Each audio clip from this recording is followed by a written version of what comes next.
Alright, what's going on everybody? AlexLovehall, the fighting gamer, and today we're doing something a little bit different. The next couple videos, I'm going to be doing what I tentatively call the Tekken Legacy, the Tekken Lifeline, the Jin Timeline, whatever you want to call it. Essentially, I decided that I want to get good at Tekken 8.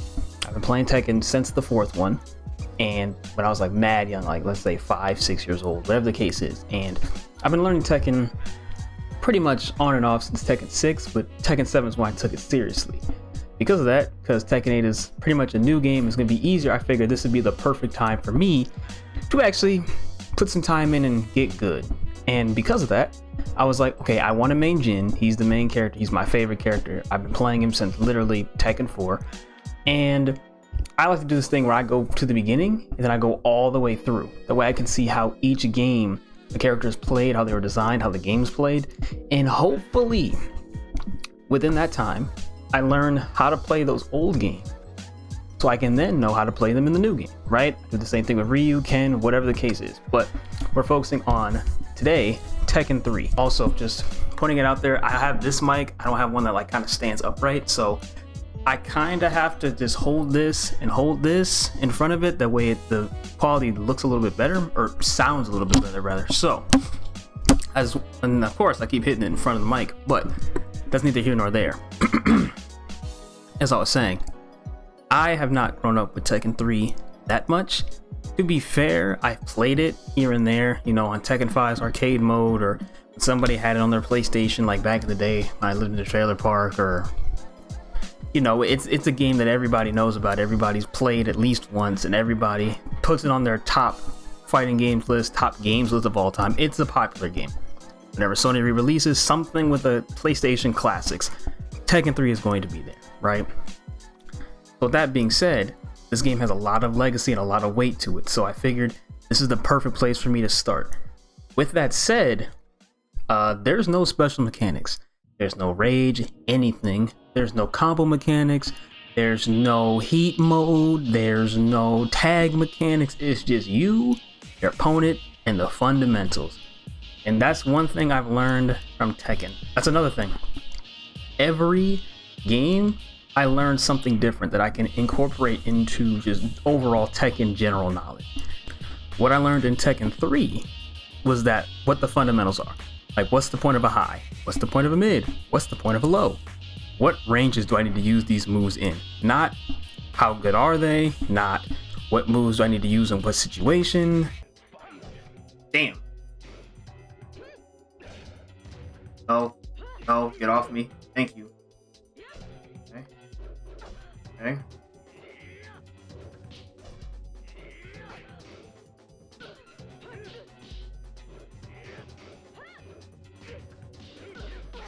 Ah, come on, we starting to pick the pieces together. Let's go. Also, learning what a sidestep is. Now obviously I know what a sidestep is, I know what a backdashing is, I know what a wave dash is, right? I can do those things one off. But knowing what the purpose is, what's the reason for it, and what they're designed to be done, or what you're supposed to do with them, that's a little different. That's something that you're gonna have to know as a Mishima player, just how to wave dash, when to wave dash, when not to wave dash, when to backdash, when to press the advantage, and all that sort of stuff. But just in Tekken 3, just what is that? That's the first thing I learned. In case you didn't know, Jin's move list is not the same as it is in like Tekken 4 and onward, right? Like, this is the Mishima style. I have my electric wind god fist, got my hell sweep, I got my 1-1-2 flash punch. A lot of the Mishima tools he has, like right splits kick, blah blah blah, right? So I don't know how to use this Jin's move list very well, and as you clearly, if you watch the gameplay footage for most, well, all of these games minus Tekken 7, I don't really know what I'm doing, at least at a high level. I am expertly mashing, as I call it. I am mashing with intention. It's a little weird, but trust me, if you watch my full playthroughs, you'll know what I mean. One thing I can say in this game is that even though it's old, even though it's, some might say nostalgic, some might say it's pioneering, this game feels like what Tekken is going to become. Like, it still feels smooth to this day, even if at the moment, because I don't know what I'm doing, it feels kind of stiff or feels kind of limited. It still feels like what Tekken 8 feels like, or what Tekken 7 feels like, which is just kind of shows how, what's the word I'm looking for, how polished this early game really was. Damage in this game is not small. If you make a mistake, you're going to get punished. And if you get punished, you're going to be eating a lot of damage. Throws, well, I don't know all the definitions and all the terms and all the tech, but just know, if you mess up, you're going to get hit. And you're going to get hit for a lot of your health. A lot. Alright, I got you. Ooh, not like this. You think I would learn how to block that? Damn, I got hit. Okay. Not the 7 golden letters, bro. I'm torqued. Oh, damn. Okay. Especially if you get like a little juggle. Like, as soon as you launch somebody with down forward 2 with Jin into laser cannon or laser scraper. Either way, that's not even a good combo. I don't even know all the combos for real. But that does some pretty major damage. At least compared to like Tekken 7 and Tekken 8. You know what I mean? Bro, ain't no way that took up so much damage. Excuse me? Bro, old Tekken's a little different. I ain't gonna lie. Just for me in general, like, I'm used to Jin having his down back 4. At least Jin having his down 2. If you don't know what those are, that's his low little roundhouse kick. Not low little, it's pretty good. His low roundhouse kick and his like right sweeping kick. You've probably seen him before if you play Tekken 7 online. He doesn't have that in this game. So I really don't know how to use the lows that he has, which then showed me how important lows are and where I need to use those moves. You know what I mean? I kind of touched on this point earlier, but movement in Tekken 3 specifically, it feels open. Even when you don't know what you're doing, even when you don't know how to move correctly, if you compare to like, let's say a Tekken 7 or a Tekken 8, or maybe even a Tekken Tag 2, you can move really far. You can move really fast, like back and forward and sidestep. You can, it's pretty open. So it kind of shows you what a more movement-based Tekken feels like compared to something where it's like more up close. You have combos and defined mechanics.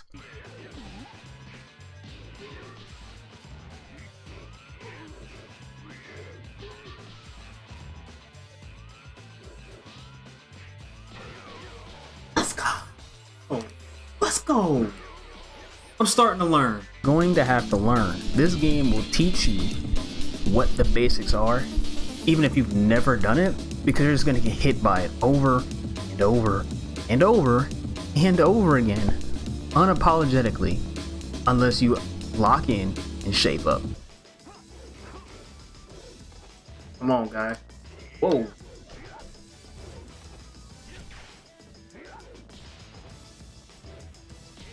Okay. Tekken 7, this is not. You gotta hold that big dog.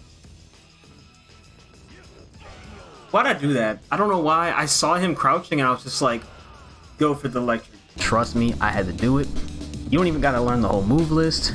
At first, you just gotta pick one move, just focus on one strategy, like, ooh, I should start sidestepping this move. Or, hey, I should stop dashing in and then back dashing before I go do something else. Or hey, maybe I should start using this mid right here, the way they don't just be able to do whatever they want for free. You know what I mean? Just basics like that are gonna get drilled into you, and it's only gonna get worse as the games go on. So learning it here, crucial. Now we can talk about outside the game, because just without the gameplay, like listen, Tekken 3, I'm gonna be real, it's probably one of the best packages that Tekken has to offer. Just the music is iconic. Me personally, I would say that other Tekkens have better soundtracks, and we're gonna get to those, you know, in the future games. But Tekken 3 is obviously got a super solid soundtrack. It's got both the original and the arranged versions, which are very nice. Some of my highlights are Jin's, Warang's, Nina's, King's especially. King's stage is fire. I think it's underrated in terms of music.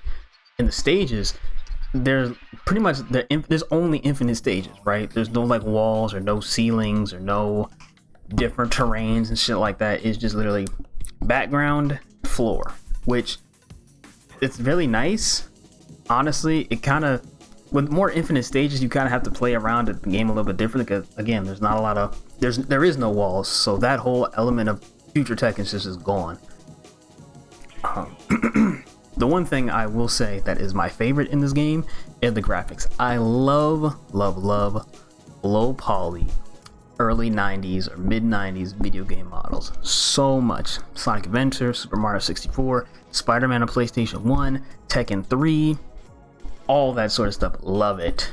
If they could bring these graphics back into Tekken 8, I would pay $5. I don't even know how much I'll pay. If they brought back these old models and I could play them in Tekken 8 now, I'm there. I love Jin's model.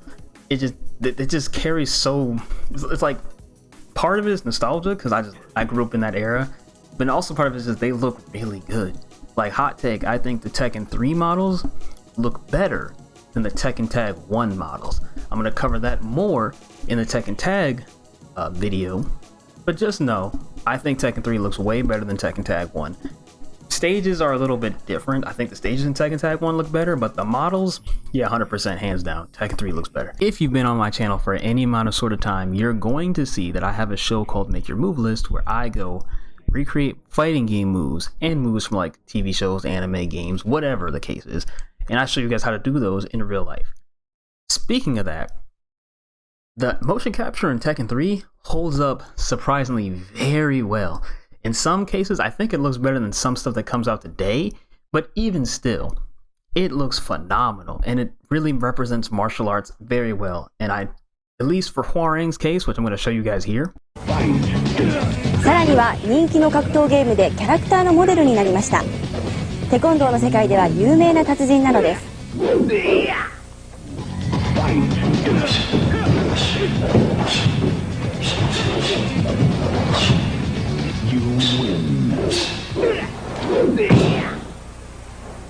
They actually used a real champion Taekwondo martial artist and had him recreate the moves and do his stuff. And I know they still do this to this day.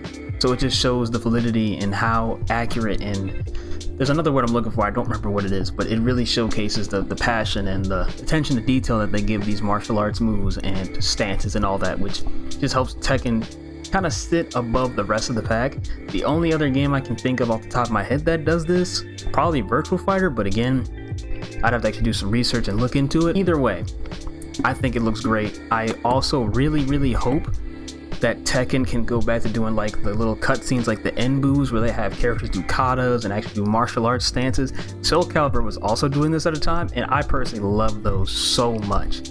I really hope that, I don't think Tekken 8 is going to do it, but if they were to release some Enbus or cutscenes where characters were doing like katas and stances or choreographed fights or whatever the case is, or training sequences, I think that would personally go a long way. And with that, that is my Tekken 3 Jin timeline. I hope you guys had fun. I hope you guys enjoyed the journey.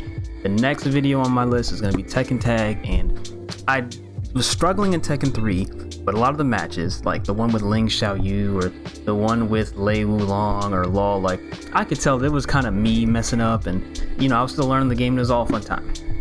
Tekken Tag, on the other hand, no, it was not none of that. That was the first time where I didn't even press a button that time. I really just wanted to wait what you were gonna do.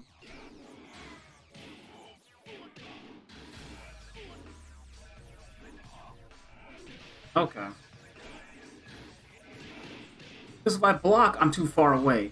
And if I don't block, I get thrown. And if I try to press a button, I get interrupted. And then if I try to whiff punish you, I mistime it and I get hit. So at this point, like every option I try to do, you just have a counter for it. And it's like, what am I doing? What are we doing?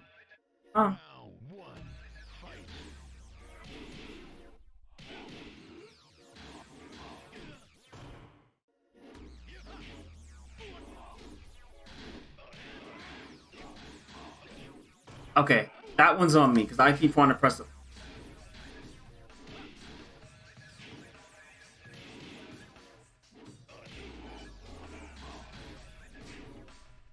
Well, you'll see when I get to that video. So again, this is AlexLovehall, the Fighting Gamer, and I hope to catch y'all on the next video.